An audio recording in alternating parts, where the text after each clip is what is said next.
Maharata current, or the inner Christos current. We're going to learn processes that will culminate into being able to use something called a Maharic recoding process, which means we're going to be doing core template recoding using the D12 Divine Blueprint. The manual that you have, the Kathara manual, if you'll notice, there are 2 sets of page numbers in this manual.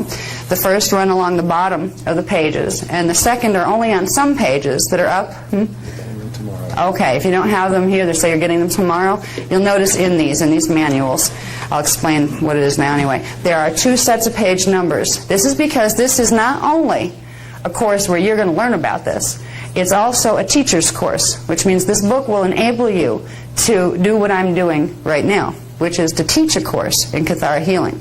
The first set of page numbers are the sequential page numbers of all of the text. The second set of page numbers that you will find in the upper right-hand corner at the top are a sequence that if you pull those out of the text and make a set of transparencies, they will give you the highlights of each chapter. And that is the most important information in each chapter, and it gives you all the graphs and those kind of things. So you will be able to, without too much difficulty, read the book, pull out those pages to make a set, like I actually make a set of transparencies and a set of paper copies of those transparencies. So you'll end up with a small book that is your teaching manual. So you can actually take this course and then go on to teach what you're learning. So it's not just, that way you're not dependent on us. You can become an independent Kathara teacher and healing facilitator. Yet by the end of Kathara Level 1, which I think we're going to probably finish up either tomorrow or early Sunday, depending on how fast we move with the material, because there's also the intro to Kathara Level 2 that you're going to get here. By the end of Kathara Level 1, you will be able to not only run the D12 current within your own template to begin clearing your own Kathara grid level. You also learn a process by which you can do client sessions, which means you can take this process, learn to use the processes in your body, and then do hands-on type spiritual healing facilitation is what we call it. When we talk about healing, the way it was always taught and what we teach in the Azurite Temple is you are not a healer to anybody but yourself. All right? What you can be, however, is a very good healing facilitator, which means you will help the D12 Christos avatar level of your client to orchestrate healing by helping their higher parts to ground the frequency. So I've met people in the healing professions that get this egomania. I'm a healer. I paid $10,000 for my certification and I'm so important. Oh, spare me. It's like, you're not going to get anywhere with that attitude. And I don't think, I can feel this with the consciousness in this room. This is a very high consciousness room, and you guys are going to be fun to work with. I don't think that's going to be a problem for the people in this room. But if you catch that with other people doing healing facilitations, just know it's a red flag as far as how good they really are at whatever it is they think they're doing. All right? You'll get to the point where you don't need to have an ego identification that, oh, I'm important now because I'm a healer. This is where people come from when they need to do that. You will learn that everybody is important. Everybody is an avatar trying to wake up. Once you know that you're blessed, once you know you are a spiritual being that's important, unique, and valued completely as literally an expressed face of God, you don't need an ego superiority complex to compensate for your inferiority complex. Okay? People that need to go spouting about how important they are the people that feel most pathetic inside of themselves.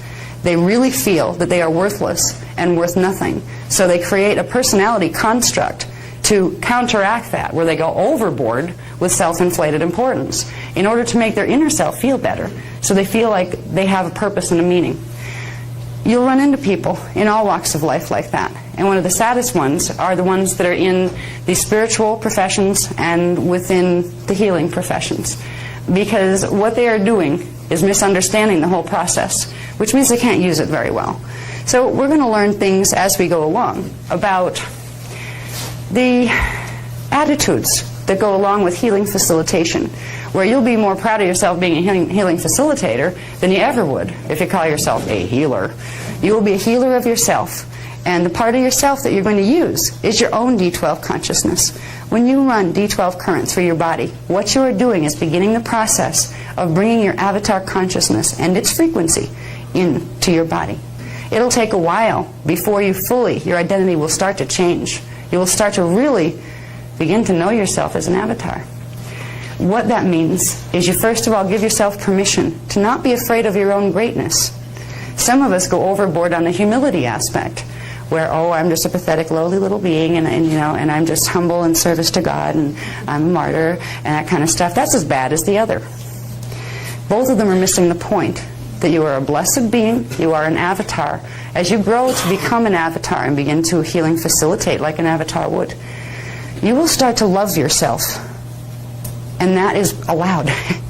In our societies, we're taught to never look at ourselves as good enough, to always feel something's wrong with us, where we didn't quite make the grade, we weren't pretty enough, we weren't smart enough, we weren't intelligent enough, we weren't rich enough, we weren't in the right place at the right time enough. You'll find that you are enough. You'll find that you are absolutely lovable right now, exactly how you are, even if you don't have the job you'd like to have, ideally, even if you're in a body that's too skinny or too fat or too old or too young for whatever it is you think you'd like to create. You will learn to accept yourself and love yourself as you are. And that is a gift you will bring to any clients who come to you for facilitation. You can only give to another person what you have inside of you to begin with. Think about that in terms of frequency. If you're an energy pattern and all the good stuff and the confused stuff that you carry around inside of you, that's your energy pattern. When you begin to run energy as a healing facilitator to assist others, you are giving them a part of that pattern temporarily. Now, you're not going to give them your energy signature, but your energy signature will affect their thought field. If you come in with low self-esteem, you will be giving them a kick in their own low self-esteem. If you come in with ego issues, you'll be giving them a kick in their own ego issues. So a true healing facilitator realizes that in order to be the best they can possibly be, they must really be the best. You can't fake it. And people will know, even if they don't know here. There's a lot of people that run healing scams. You see a lot of this under the guise of Christianity, which is really pathetic. I know one person, bless her, she does workshops, and she does the breath of the Holy Spirit.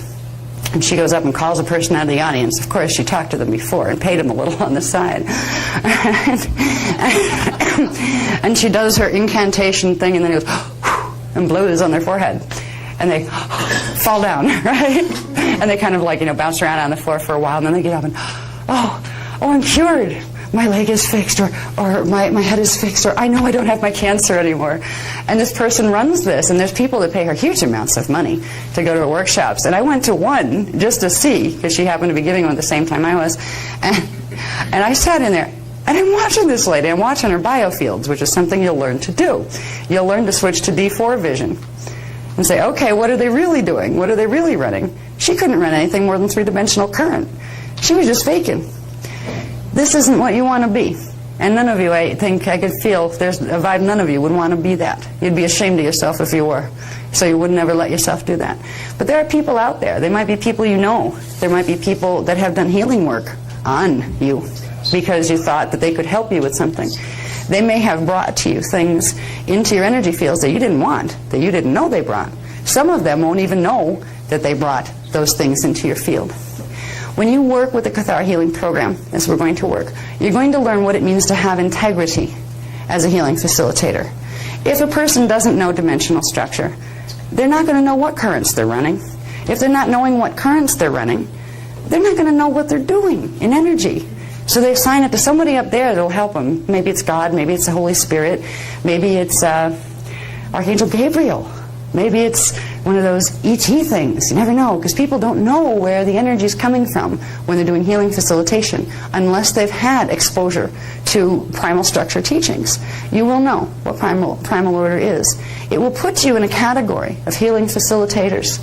That is a new category. It's the resurrection, the carrying of the torch and the relighting of the torch of what was once the old, ancient way of the angelic human.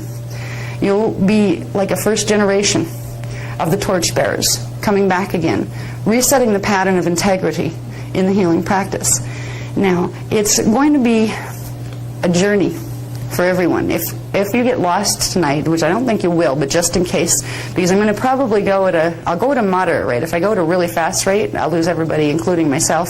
So with this stuff, because this stuff I like to take these subjects kind of slow and piece by piece, because if you run through them fast, like I tend to talk when I get on a flow, it's like it goes by so fast, your ears heard it and it went out the other side, and it didn't stop anywhere in between, so you don't get it. So I will try to take these subjects in a moderate pace. You'll probably find by tomorrow and evening, as I'm trying to calculate how we're going to fit the new material that's been being given over the weekend to add to the Kathara 2 that wasn't originally supposed to be part of this workshop, but since it's being given now, I want to give it to you. You'll find my pace pick it up. Or you may find me going, but when that happens, it will already be, we started at this pace, your consciousness will move with mine. When I give workshops, I'm transmitting frequency as well as transmitting words. The funny thing is, everybody's transmitting frequency when they transmit words, but most people just don't know it. It happens subconsciously. The information contained in Kathara healing goes anywhere from D4 frequency up into about D9 frequency. So you will find when things accelerate, you'll find that we're picking up. We started at D4 information, and it started to go faster. Then things got faster, and they started to go up to D7, and then we're at D9, and you're like out there, but you're still getting it, right? You're still getting it. And then we come back down, like go home for the night or do break, come back and go, what did I just get? What did we talk about an hour ago? I don't remember. Right? This is because when you are in a workshop that is doing an upscale in frequency, your DNA is responding to that frequency. I'm transmitting frequency. When Az speaks, he's transmitting frequency to you. You're listening, and your DNA is listening. That frequency triggers little temporary activations in your DNA template. That's what allows you to understand. If I was saying something at a real high frequency that your DNA couldn't temporarily activate enough to pick up, you wouldn't even hear me. I'd be just like lip syncing. You wouldn't even hear sound coming out of my mouth. So your DNA is going to be taking this workshop with you, which means you're going to have temporary little DNA activations that will take you up maybe into 4th strand activation, or at least most people are on the 3rd strand activation right now, moving into 4th. What this will do is go into the subharmonics. If we're doing D7 information, the 7th out of 12 subharmonic will be activating in your first 3 strands. If we go up to D8 transmission, the 8th subharmonic will be activating. Because right now, if your full 8th strand activated to keep up with it, you'd blow up. Because you have to get your body cells used to the frequency. But what will happen with this, and don't think it's strange, when we're speaking and going through the workshop, you may be surprised, well, yeah, okay, that makes sense to me, yeah, I'm getting it. I didn't know if I would get that, but yeah, I'm getting it. And then you go home, and you find you don't got it at all. It's like, where did it go? I must have left it under my chair in the workshop room, because you can't for the life of you remember things you knew made sense to you when you were in the workshop. I want you to know about this ahead of time so you don't pick on yourself or think anything's wrong. What happens is the subharmonics in your DNA that activated to allow that frequency to come in, so you did understand there. Well, the frequency is not being transmitted into the room you're in anymore. So the DNA goes back to its usual level. Now, eventually, your DNA will stay there, and so will the awareness, where you'd be able to run it off, like I run it off now, a lot of it off the top of my head, because I got it, I've integrated it, it's embedded in my DNA now. But until it gets embedded through critical mass of being exposed to the frequency and the information, you will find that when the frequency stops coming at you from the outside, you'll go back to where you were before, and only pieces of the information will stick. But then the next time, more pieces will stick. And the more you read the book, more pieces will stick. So don't feel that... I guess I'm telling you that to try to overcome the confusion that can happen, that it made sense to you before and then all of a sudden you lost it. A lot of people have really kind of gone, I'm really bummed. I'm really upset. I thought I understood something, but now I don't. I'm all confused. If you feel confused after the fact, consider that normal. They say, oh, that's just my DNA template. Okay. It'll come back into activation more. Once you're not in a workshop, The books, the written material, hold those same frequencies. That's why we go to painstaking detail into these things and putting it all down on paper in as great as detail as we can. Because every detail, every word, every letter, every sentence carries more of the frequency bridge that will stimulate, when you read it, your DNA template that will allow you to hold the information more until you can hold it permanently in your biofield. So I wanted to let you know about that. And I also wanted to let you know a cue as to when we're going into higher spaces, when I start to talk really fast. I'm learning to modulate that so it doesn't happen, but I tend to just go and let my Holy Spirit part of me move through, and I don't think about controlling how I'm speaking, I just speak. So you'll notice when we start to go faster, that's that little cue she said, we're going into higher strand activation, subharmonic activations here. So just be aware of it. I will try to be sensitive to you.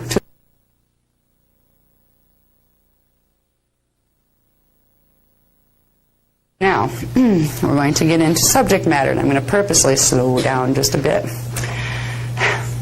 The context of healing. This is the framework, the structure of the unified field, and the multidimensional anatomy of form. That doesn't mean just your body form. It means all form. What we're going to talk about in this section are several things. One thing called the holographic template.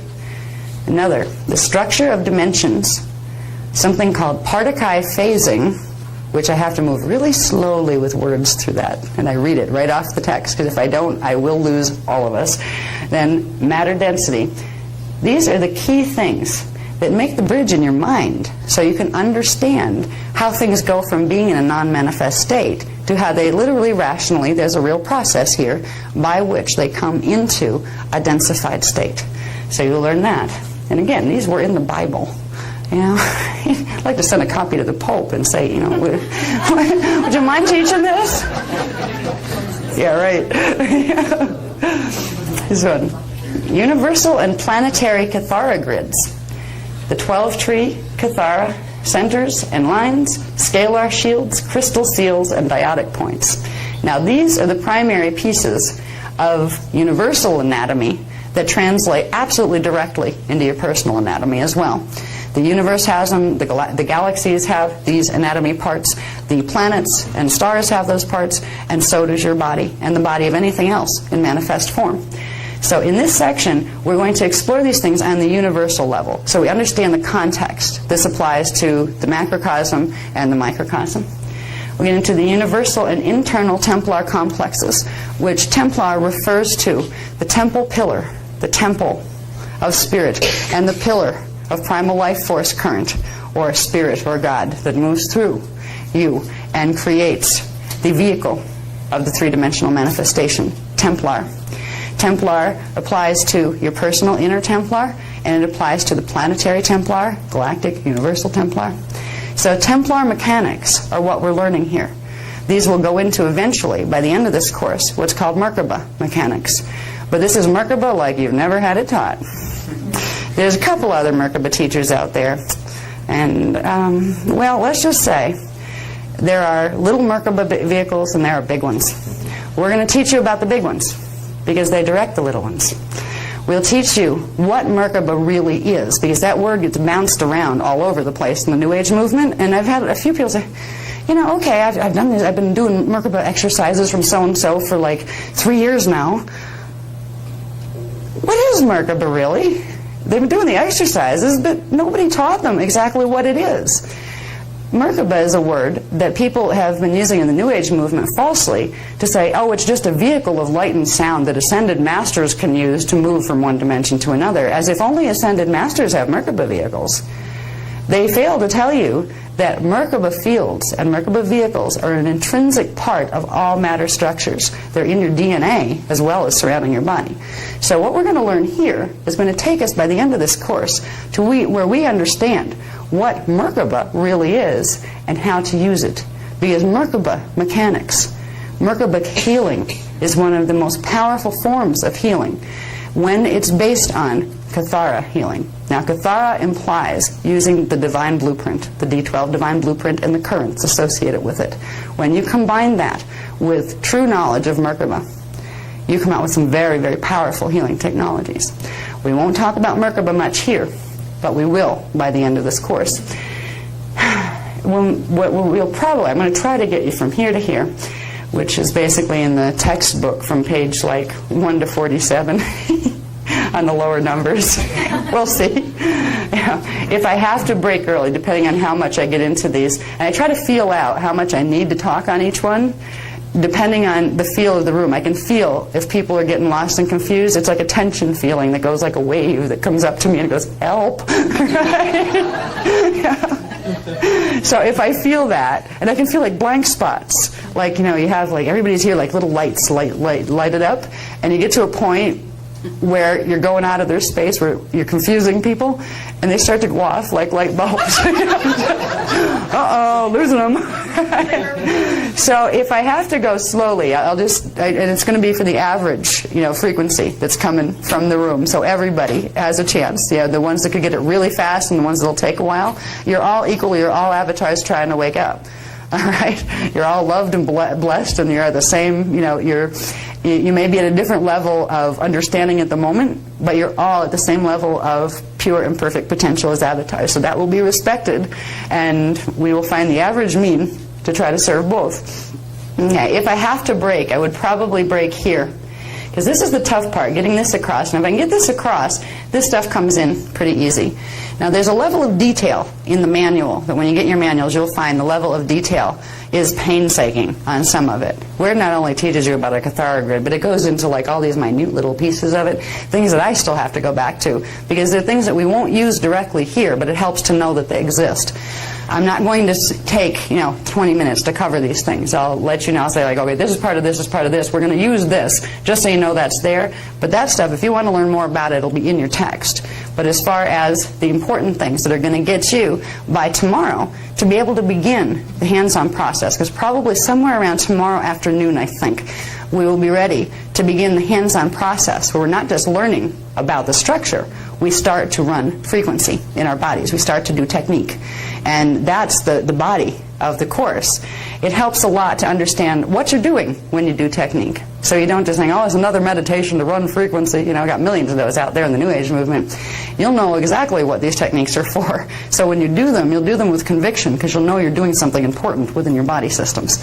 Tomorrow afternoon, I hope to start that process. So in the meantime, I'm going to try to get you through these.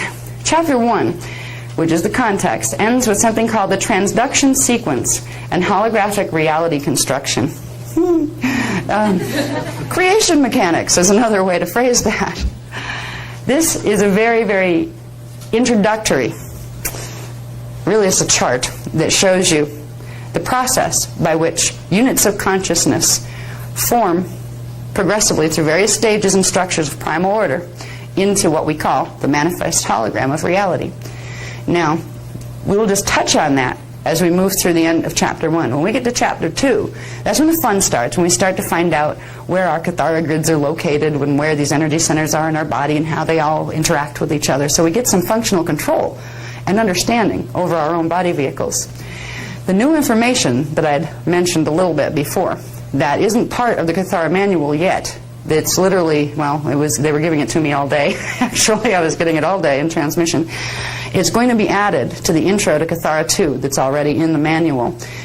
We will cover that, I hope. I'm going to have to make time for that, which usually isn't in the workshop framework schedule because this is all new. But I want to bring it to you because it picks up where this leaves off with a transduction sequence, and it gets into the mechanics of manifestation in its basic terms, but literally to the point where we're talking about quarks moving into muons and mesons and moving into electrons and protons and building up into things we call matter and how that works in the body and how that works in relation to Merkaba and the DNA template.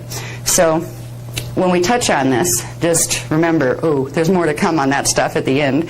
What it's going to be, I don't even know. I mean, it feels like there's probably 100 more pages of this, which I won't have time to get down here. So you'll at least get the most important aspects of it, because there will be 2 more techniques that are going to be brought to you that aren't in the manual yet, and they have to do with something called Veka codes. Now, Veka codes are extremely important parts of the Kathara technology that we were only just given information on starting in September. Since September, the group in Sarasota, Florida, has been given, one at a time, 6 different mathematical code programs to work with advancing healing in the body.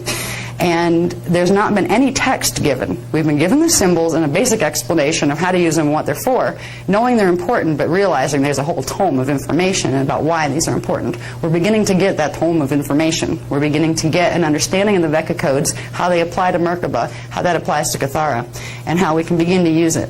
Because they are the most powerful technologies that are available when combined with the Kathara grid technologies.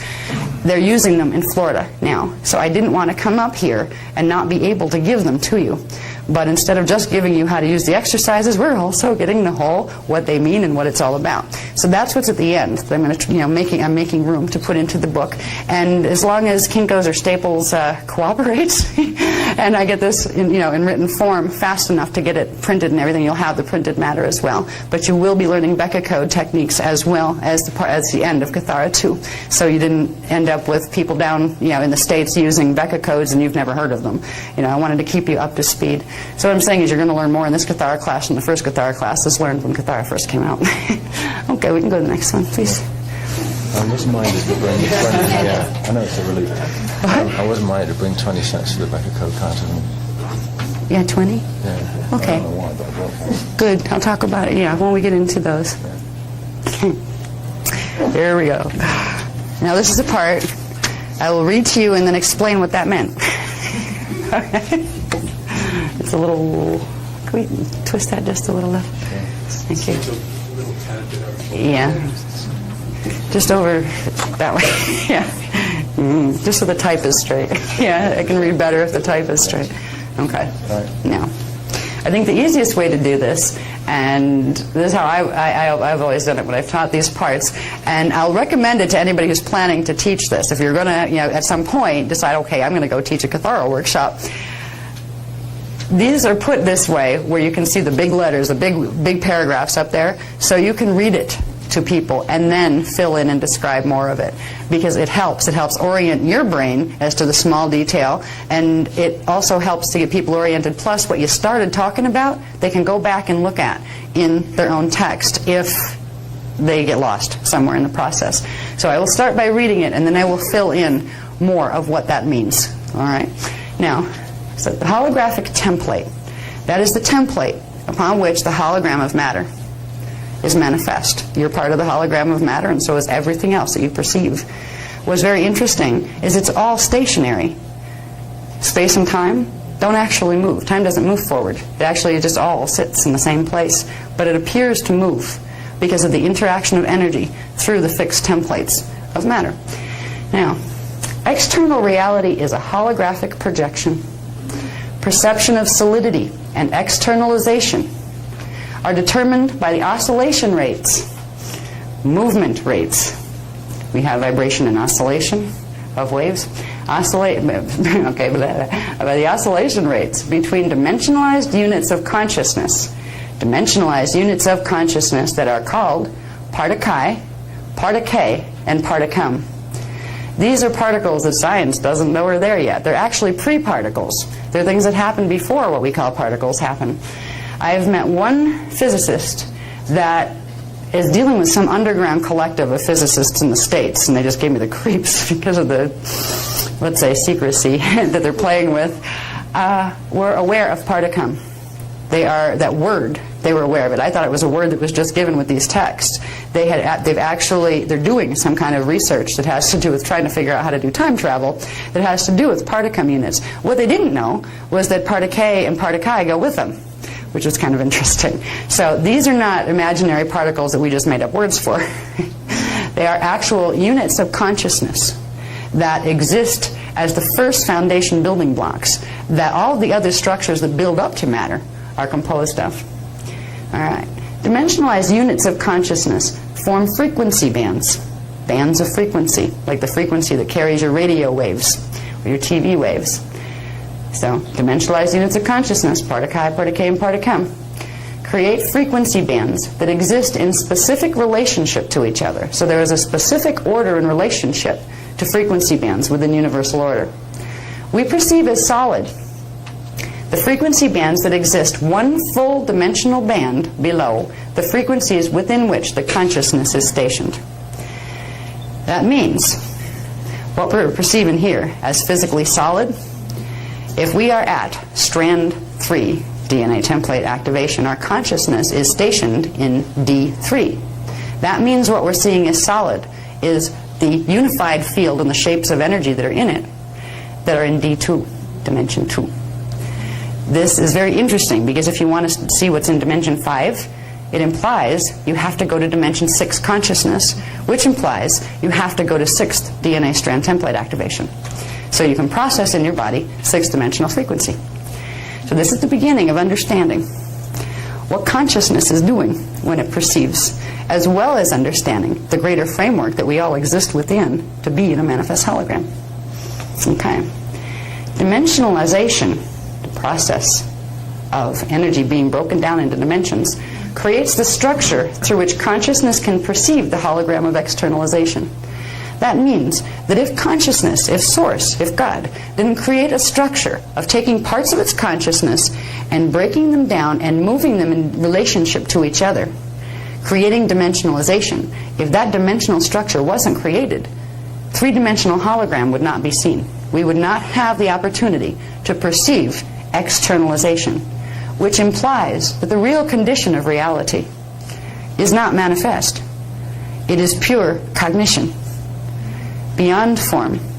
But form and matter and density and time and space are illusions, perceptual illusions, that can take place when consciousness moves itself into certain structures, energy structures.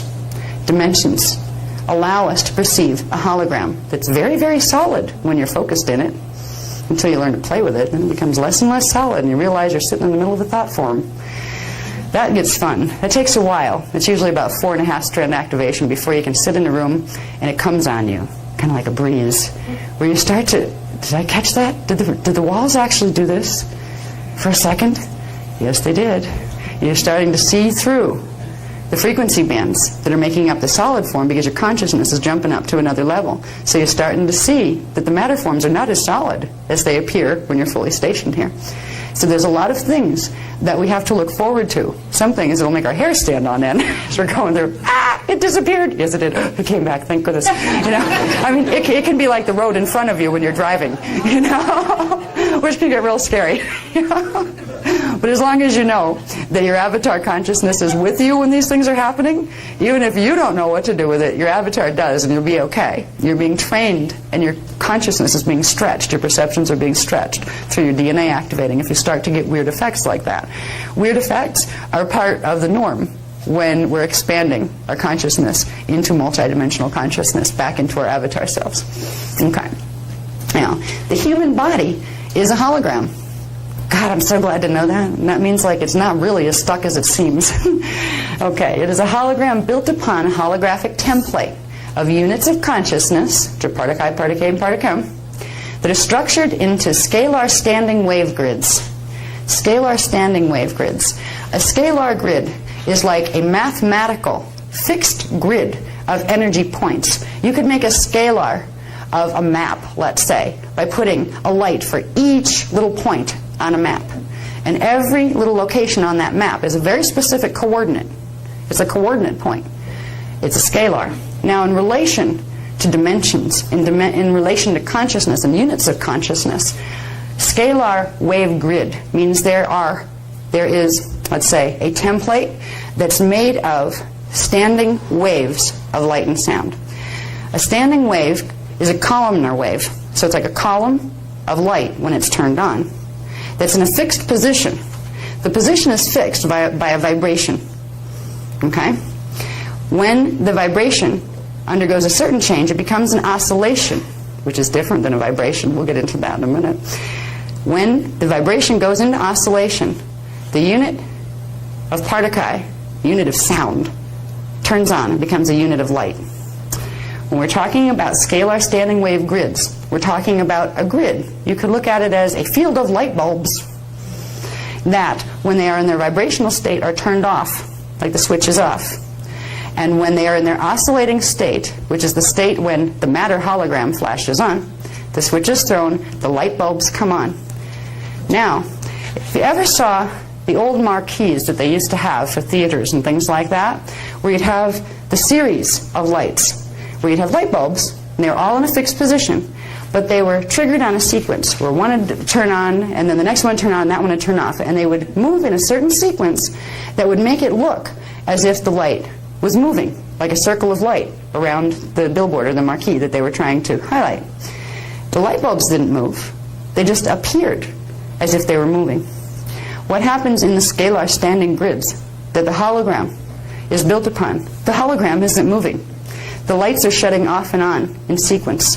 And what we perceive as linear progression and movement through time is actually the same type of illusion of watching those light bulbs do their thing to make the circle of light moving around a marquee. We're watching scalar standing waves turn off and on, going from vibration, which is a contraction, to oscillation, which is an expansion, going from what's called base magnetic to base electrical, off and on, going from sound off to light on. It is a wave, a unified field of energy that's composed of fixed wave points that consciousness moves itself through. And in moving through those fixed points of waves, it turns some of them on. When the consciousness moves through, the waves turn on, the hologram appears. When the consciousness moves into the next wave and out of that one, the one behind it turns off, becomes memory, and the illusion rolls forward as if you're moving forward in time. It's the consciousness that's actually circulating through a standing wave grid, rather than us moving and our bodies moving from one place to another in time. We're actually all standing still. Okay. So, anyway, I won't take that too much further in this discussion. Okay. All right, can we pull this up just a little, Levy, please? Can we just pull this up just a little, please? Okay. So remember, standing scalar wave grids, that's not too hard to understand, right? Just little light bulbs turning off and on. Okay? We can understand a grid like a piece of plywood with light bulbs on it, each on a different switch that turns off and on, and they're synchronized. So there's a mathematical program that governs when they turn off and when they turn on to create certain holographic effects. That's what we're in the middle of. That's what we're made of. That is the form that our consciousness takes on. When our consciousness decides to individuate, our consciousness is in a state of at-one-ment with God at all times. And it chooses to take a part of itself into individuation, to experience life and dimensionality as me, whoever me is, whatever me you decided you wanted to be when you were coming in. You literally, as pure consciousness, choose to take on the energy form of standing scalar waves in very specific ordered patterns, mathematical geometrical patterns that allow you to experience your holographic world and your holographic body. All right, let's see. Okay, anyway, back to the words. See what I mean by I'll read part of it and then explain that and then go back and read it? It anchors people back into what they can go look that up. What was that again? All right. Okay, so I'll read that all in one sentence so you know what it means now. The human body is a hologram built upon a holographic template of units of consciousness structured into standing scalar wave grids, light bulbs, that represent the living morphogenetic field, form-holding blueprint upon which matter and dimensionalized consciousness manifest. So there's some of the basic things about understanding reality. First of all, you need to realize it's a hologram. Now, the mind and the programming we've been given will tell you, that doesn't make any sense. Holograms aren't real. This is obviously real. If I go stand out in front of a car, I get splattered. That's very real.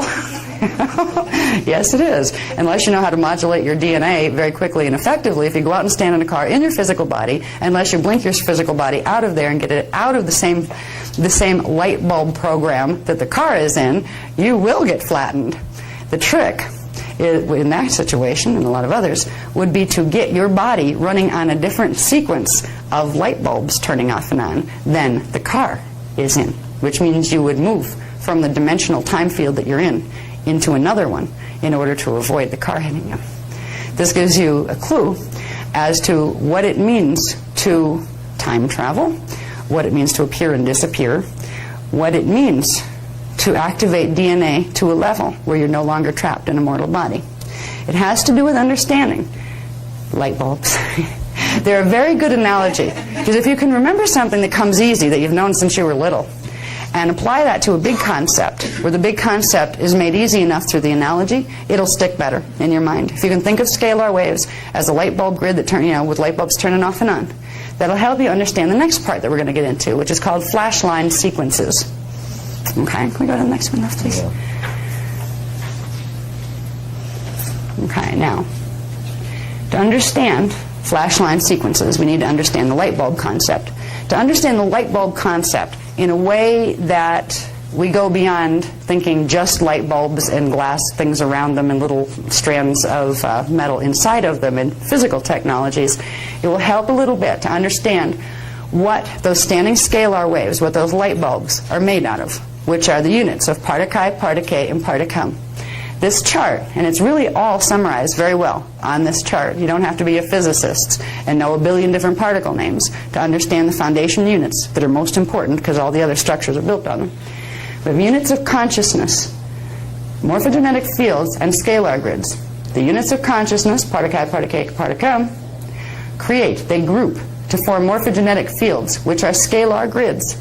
Now, number 1 here says part chi, part k, and part cum are the smallest units of energy substance. They're primal substance. They are electrotonal, means they have a light electrical frequency equivalent and a tone vibration frequency equivalent. Electrotonal really means they oscillate and vibrate. All right, they have the potentiality to oscillate and vibrate, electrotonal. The electrotonal units of consciousness that are the building blocks of morphogenetic fields. Morphogenetic field would simply be, you could look at it as the thought form field behind a manifest object. It's also a very specific construct that we'll talk about some as we go along and more at the end of the course when we get into understanding something called chelons and morphogenetic fields that actually form a construct of crystallized scalar waves that form what's called the crystal body. Now we get introduced to the word chelons over here. So we have morphogenetic fields, which are the beginning blueprints of matter, that are formed of part chi, part k, and part cum. The part chi, and it's really the foundation particles that create what's called antimatter. Now, antimatter is a light field. It is not an antimatter. That's a different thing. Out of a part chi unit, the part chi break apart, okay, which means you have one waveform, and actually it's a vibration at this point. It pulses, which means it breaks itself apart and turns, each little wave piece turns itself away from each other, and this is where light is created. You have a part chi, the part chi becomes a part cum unit, which is considered base magnetic or base vibrational, and a part k unit, which is base oscillation. This would be base sound, base pre-sound, base pre-light. This would be matter, base sound, antimatter, base light. This is literally the particle formations that begin the process of taking consciousness, combining units of consciousness into waveforms that progressively build up into the scalar grids that form the templates of matter. Now, secondly, we go from part chi, part k, and part cum units into part chi grids, the fabric of morphogenetic field structure. So if you take bunches of those little guys in their standing fixed form, put bunches of them together following very specific mathematical organization, they form grids of standing scalar waves. But at this point, they are still singular dimensional. They begin to group. Part chi will collect more part chi near them. Part k will collect more part k, and part cum will collect more part cum, and they begin to accrete or pull more of like kind to themselves, to the point where they fill out into grids.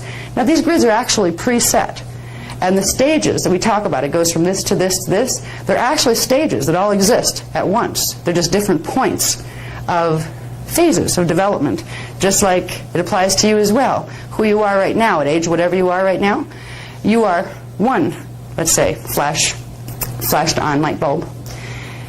The person you were when you were 10 years old, or the person you were at conception, the person you will be when you pass out of manifestation, whatever way you choose to do that, they all exist right now. Okay? You could say you're like one set of Partakai units, but they're connected to a whole grid. Time works this way. Time and space are intimately connected. You will perceive space-time as your consciousness moves through sets of scalar waves composed of these things. The most important thing to understand for now is that these are the foundation primal substance units that all of the other structures we're going to talk about are created from. So if I say, okay, you have a chakra system and it looks like this, well, what's it made of? It's made of this stuff, primal substance.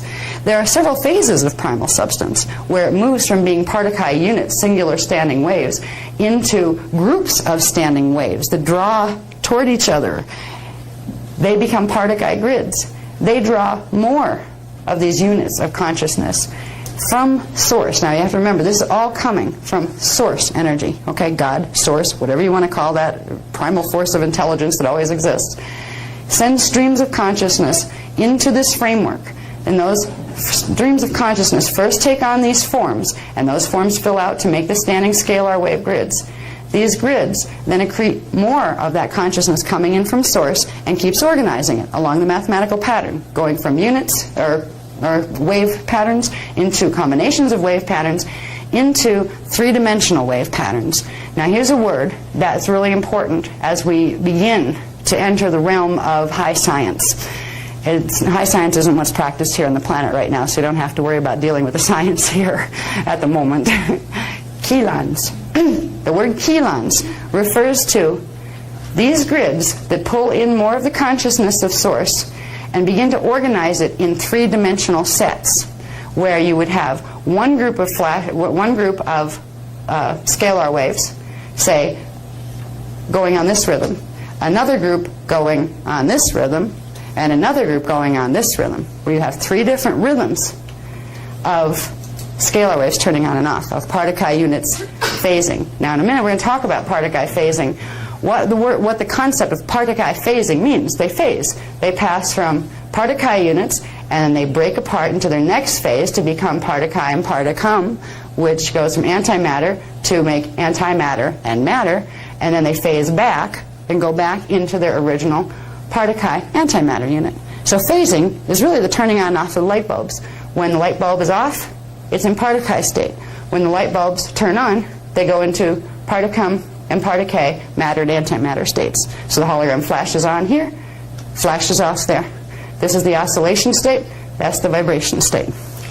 As we go along, we'll learn that these things that are actually one-dimensional to begin with become two-dimensional grids and then three-dimensional grids. And the thing that makes a difference between dimensions is the flashline sequence, the Partakai phasing rhythm.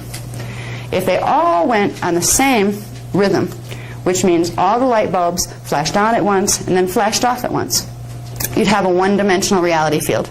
You would not be able to perceive a three-dimensional hologram. What allows a three-dimensional hologram to be created is the fact that Partakai units are broken down into different mathematical programs. One is told to flash this often, another is told to flash this often, another is told to flash this often. This means there are sets of three rhythms. Okay? You have one rhythm that'll create one frequency of dimension, one dimension, okay? One flashline rhythm, which is flashline is that line of light bulbs, how often it will turn off and on and in what sequence. You have another one that will create another dimension, another one that will create another dimension. That's called the flashline sequence. That's the flashline of the Partakai phasing, when they go from antimatter Partakai to Partakam and Partakai and back again. So it's really light bulb or standing wave turning off and on. How fast it's going to do that in relation to its neighbors. Because this is a grid. There's bunches of scalar waves. So what you have is bunches of scalar waves turn on and off at different rhythms in sets of three different rhythms.